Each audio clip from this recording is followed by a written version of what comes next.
আজকে নিজের হাতে বানানো খিচুড়ি খেয়ে মাকে নিয়ে ভোট দিতে গেলাম। দিনটা এত সুন্দর হবে ভাবিনি, কিন্তু ভোট কেন্দ্রে গিয়ে দেখি এখনো অনেক মানুষ। ভোট দিয়ে এসে একটা জিনিস ভেবে মনটা একটু ভারী ভারী লাগছিল। আসসালামু আলাইকুম, আমি মোশারফ। কি অবস্থা সবার, কেমন আছেন? ভোট দেওয়া তো শেষ, এখন শুধু অপেক্ষা সেই চূড়ান্ত ফলাফলের দিনের জন্য। তবে ভোটের দিনটাকে একটু মিস করছি। এই ভিডিওর মাধ্যমে সেই দিনটা শেয়ার করেছি, মানে আপনারা দেখতে চলেছেন ভোটের দিনের ভিডিও।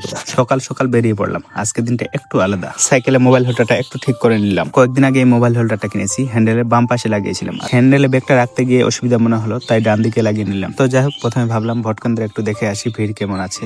দেখলাম মোটামুটি ভিড় আছে, পরে আসলে হবে। তবে হ্যাঁ, এই বুথটা কিন্তু আমাদের নয়, তবে এই স্কুলটা আমার প্রাইমারি স্কুল, তাই স্কুলের প্রতি আমার টানটা একটু আলাদা ছিল। তো একজনের মুখে শুনে জানতে পারলাম আমাদের বুথেও একই রকমের ভিড় ছিল, তাই ভাবলাম পরে যাব। তারপর চলে গেলাম একটু বাজার করতে। ভাবলাম আজকে একটু খিচুড়ি বানাবো, অল্প একটু বাজার করে নিলাম খিচুড়ি বানাতে যা যা লাগে। বাড়িতে এসে দেখি বাড়ির ছোট্ট ফাঁকা জায়গাটাতে ভাইয়েরা সবাই মিলে ক্রিকেট খেলা প্ল্যান করছে। আজকাল মোবাইলেই সময়টা কেটে যায়, কিন্তু এইভাবে একসাথে খেলাধুলো সত্যি মনটা ফ্রেশ করে দেয়। আমিও একটু যোগ দিলাম, কিন্তু সত্যি বলতে বলটাই লাগাতে পারছিলাম না। তবুও বুঝলাম জীবনের ছোট ছোট মুহূর্তগুলি আসল সুখ, শুধু উপভোগ করতে জানতে হয়। এরপরে একটু ফ্রেশ হয়ে পুকুর পাড়ে চলে গেলাম ফুরফুরে হাওয়ায় বসে সবজি কাটার জন্য, আর সাথে সেই কোকিলের মিষ্টি ডাক।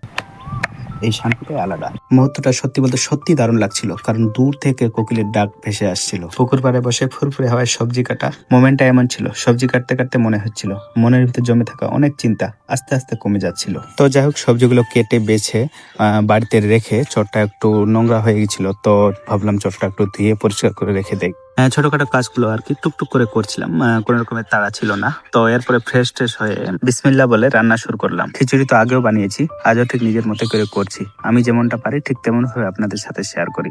আমি চাই সবসময় রিয়েল মোমেন্টটা তুলে ধরার। তো যাই হোক, প্রথমে বেগুন আর ঢেঁড়স ছিল, সেগুলো একটু ভেজে নিলাম। রান্না করতে করতে প্রায় বিকেল হয়ে গেছিল। ওই যে বললাম না, মানে ধীরে ধীরে করছিলাম আর কি, মানে কোনো তাড়া ছিল না কোনো রকমের আর কি। তো বাবা বাড়িতে ছিল, বাবাকে বললাম বাবা ভোট দিয়েছো? তো বাবা বলছে যে না, ভোট দেয়নি, আমি ভোট কেন্দ্রে গিয়েছিলাম, এখন অনেক লম্বা লাইন, একটু পরে গেলেই ভালো হবে। তো খিচুড়ি রান্না একদম রেডি। তো একটু মাংস এনেছিলাম, মাংসটা মা রান্না করেছিল, আর আমি শুধুমাত্র খিচুড়িটা রান্না করেছিলাম। যাই হোক, রান্না শেষ করে বিসমিল্লাহ বলে রান্না করে সঙ্গে সঙ্গে খেতে বসেছিলাম।